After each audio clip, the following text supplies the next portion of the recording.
এখানেই আমার বেটা আছে, এখানেই আমার বেটাকে আমি খুঁজে পাবো।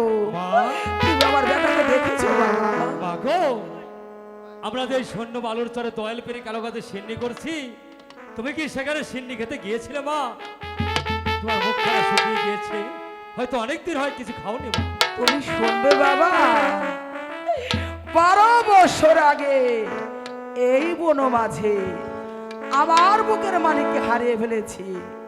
আজ যে আমার বেটার সঙ্গে আমি যে পাগল হয়ে এই বনে বনে ঘুরছি বাবা, আমি যাব সেখানে গিয়ে যদি আমার বেটার মতো কাউকে দেখি, আমি যাব সেখানে সিন্নিকে। ঠিক আছে বাবা, দিও ছেড়ে দাও।